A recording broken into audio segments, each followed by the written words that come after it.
এই গল্পে ইমোশন আছে, এই গল্পে রোমান্স আছে, এই গল্পে সাসপেন্স আছে, এই গল্পে ড্রামা আছে, এই গল্পে হাসি আছে, সব কিছু একসাথে পাবেন। মানে সম্পর্কের গল্পে যা যা লাগে, একটা পরিবারের বাসায় যা যা আছে সব আছে, এবং এমন না যে দেখলে বোরিং লাগবে। আপনাকে একটা সিকোয়েন্স দেখার পরের সিকোয়েন্সের জন্য ওয়েট করতে হবে। আমার চরিত্রটির নাম হচ্ছে মেহেরিন, তো নামটি খুব মিষ্টি, এবং এর পাশাপাশি আমার মনে হয় ভাই আমাকে বলছিল পায়েল তোমার টোলের জন্য আমি নিয়েছি। সো হোপফুলি দর্শক পছন্দ করবে, এবং দেখা যাক না, আসুক, তারপরে দেখা যাক কি হয়। এইখানে যারা কাজ করছেন প্রত্যেকেই খুবই ভালো চেষ্টা করছেন, প্রত্যেকেই দারুণ করছেন। আমি একটু অডিয়েন্স হিসেবে আসলে অভিজ্ঞতা হচ্ছে আমার। আমিও চেষ্টা করছি, জানি না কতটুকু কী হচ্ছে, বাট আমাদের চেষ্টা বলবো যে আমরা কমতি রাখছি না। এই কাজটা যেন আপনাদের কাছে খুবই ভালো লাগার হয়, এবং এই কাজটা যেন আপনাদের দীর্ঘদিন মনে থাকে যে পরিবার নিয়ে আমাদের একটা বিশেষ গল্প আছে, আমাদের দেশের একটা বড় একটা কাজ আছে, সেটা হচ্ছে এটা আমাদেরই গল্প। অসম্ভব সুন্দর একটি সুইট গল্পটির নাম হচ্ছে আমাদেরই গল্প, এবং আপনারা এই নামের মধ্যে কিন্তু বুঝতে পারছেন যে এটার মধ্যে আসলে আমাদের সবার মিল আছে। সবাই যখন দেখবেন কেউ না কেউ মিল পাবেন আপনাদের নিজেদের চরিত্রের সাথে কিংবা নিজেদের ফ্যামিলির সাথে। সো এখানে আমার চরিত্রটি আই থিঙ্ক যে মানুষের পছন্দ হবে। আমি চেষ্টা করছি যে আমার জায়গা থেকে আমার বেস্ট ট্রাইটা করার। ভাইয়া যেভাবে বলছে, রাজভাই এখানে আছে এবং আমার সাথে আছেন অনেক গুণী অভিনেতা অভিনেত্রীরা আছেন, তারা আমার থেকে অনেক শ্রদ্ধেয় এবং সিনিয়র, এবং আমি চেষ্টা করছি আসলে ভালোভাবে করার। এবং আমার চরিত্রের নাম ফাহাদ, আমি ফ্যামিলির বড় ছেলে। ফ্যামিলির হয় না যে ফ্যামিলির বড় ছেলে এবং দায়িত্ববান একজন ছেলে, এবং খুবই রিয়েলিস্টিক একটা ছেলে। ফাহাদের কিছু স্পেশাল ক্যারেক্টারিস্টিক আছে যেটা রাজভাই ডিজাইন করেছে। আই হোপ আপনারা যখন কাজটা দেখবেন তখন আপনারা আসলে একটা ডিফারেন্ট একটা ফাহাদকে দেখতে পাবেন। এটা সিরিজ নাটক, অবশ্যই পারিবারিক গল্প। আপনারা যারা আছেন প্রত্যেকেরই পরিবার আছে, পরিবারই শুরু এবং পরিবারেই শেষ। এটাই হচ্ছে এটা আমাদেরই গল্প। এই নাটকের মূল তথ্য এটা যে আসলে পরিবার ছাড়া কেউ কোনো দিন শান্তিতে থাকতেও পারে না, কেউ কোনো দিন সফলতা অর্জনও করতে পারে না, এবং পরিবার ছাড়া কোনো কিছুই হয় না। পরিবার ছাড়া মানুষটি আসলে শূন্য। এটা আমাদেরই গল্প। একটা পরিবারে, আমাদের সমাজে একটা পরিবারে নানা ধরনের সমস্যা থাকে, দ্বন্দ্ব থাকে, ভালোবাসা থাকে, মন কষাকষি থাকে, আকাঙ্ক্ষা থাকে। এই সব কিছু মিলিয়েই কিন্তু এটা আমাদের গল্প। আর এটাকে যদি আরেকটা শব্দ লাগিয়ে দিই, আমাদের পরিবারের গল্প।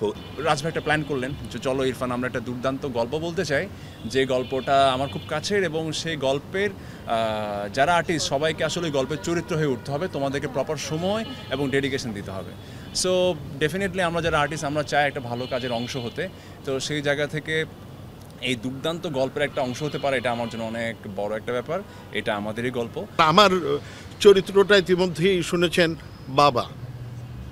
ইতিমধ্যেই বাবা হয়ে গেছি। আমার পুত্র এবং কন্যা সন্তান, এবং আমার ভাগ্নি, আমার বোন জামাই, আর অনেকেই এই চরিত্রে আছে, এবং প্রত্যেকেরই আলাদা আলাদা আলাদা আলাদা কাজ করার জায়গা আছে। আমাদের গল্পে আমিও একজন সদস্য এই বাড়ির। এটা হচ্ছে এই বাড়ির যে ছেলে মেয়েগুলো আছে, আমি তাদের ফুপুর চরিত্রটা করছি। কি চরিত্র করছি, কেমন চরিত্র করছি, এটা নিয়ে খুব বেশি বলতে চাই না, কারণ আমি চাই আপনারা দেখে আবিষ্কার করবেন। এখানে আসার পর আমি জানলাম যে এই ক্যারেক্টারটা হচ্ছে এই পরিবারের যে নাদের ভাই করছেন তার বোনের হাজব্যান্ড, মানে ওদের ফুপা। এইভাবে চক্রান্ত করে আমাকে বয়স্ক বানানো হচ্ছে। আর অনেক কিছু বলতে পারছেন, যেহেতু আমি নতুন অতিথি। মিঠা যেমন বললেন যে রাজকে নতুন করে আবিষ্কার করেছে শুটিং করতে এসে, আমি এখনও করতে পারিনি, কারণ আমি মাত্র 2টা সিকোয়েন্স করেছি। এখনও জানি না তো, মাত্র 2টা সিন করলাম। আমি নিজে একটা বেকায়দা অবস্থার মধ্যে আছি এখন পর্যন্ত। তবে যতটুকু ব্রিফ করেছে, যেহেতু সিন করেছি, করে খুব এনজয় করেছি একটু বলতে পারি, এবং আমি খুবই আপ্লুত এই পরিবারে যুক্ত হতে পারে। যেহেতু সিরিজ তো বিশাল স্টোরি, বলবো না যে এটা খুবই লেন্দি, বা ওই যে বিশাল বলতে এটা না যে এটা খুব আসলে স্লো কোনো গল্প হবে। এটা খুবই মচমচে একটা গল্প, কারণ আমরা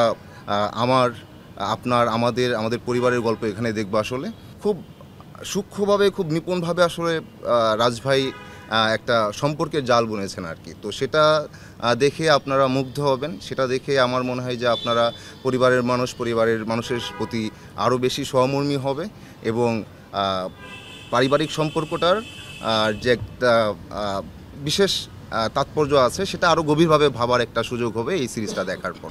আসসালামু আলাইকুম, আমি হচ্ছে অতিথি ইসরাত, এই পরিবারের সবচেয়ে ছোট সদস্য। আর পরিবারের সবার সাথে আমি কানেক্ট করতে পারি। ভাবি অবশ্যই একটু বেশি আদর করে, ভাবি অনেক বেশি আদর করে, ভাইয়া অনেক বেশি আদর করে। ঝাড়ি ঝাড়ি কেউ দেয় না। আমার সাথে বন্ডিং আছে না তুমি? হ্যাঁ, মা আমার সাথে তো বন্ডিং আছে, বলেছি। মা সারাক্ষণ ঝাড়ি দেয়। হ্যাঁ, মা ঝাড়ি দেয়, ওটা তো ভালোবাসা, মা তো ভালোবাসা দেখিয়ে ঝাড়ি দেয়। মামি তো মামি সব মামি সবাইকে নিয়ে বলছে, কিন্তু আমার কথা বলে নাই। আমি বলছি ভাবি অনেক বেশি আদর করে। আচ্ছা, সবার প্রথমে বলছি। হ্যাঁ, সম্পর্ক বিশ্বাস করি আমি, আপনার সাথে সম্পর্ক আছে বলে আপনি আসছেন এখানে। এখানে সম্পর্ক পরিচিত গল্প, জীবনটাই পরিচিত, আমাদের আশেপাশের প্রতিটা জিনিসই পরিচিত, সেটাকে নতুন করে প্রেজেন্ট করা আর কি, আর কিছু নতুন কিছু না।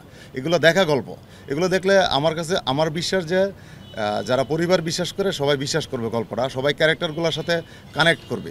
এখানে যারা অ্যাক্টিং করছে, ধরো আমি যদি বলি মনিরা মিঠু আপার অ্যাক্টিং দেখলে সবাই বিশ্বাস করে এরকম মা আছে পরিবারে, এরকম বাবা পরিবারে আছে, এরকম একটা ভাবি পরিবারে আছে, এরকম একটা ফুপুদেরকে বলা হয় রক্তের সম্পর্ক। ফুপুরা সবচেয়ে ভাইয়ের ছেলেদেরকে খুব আদর করে, ওরা অপরাধ করলে মাফ করে দেয়।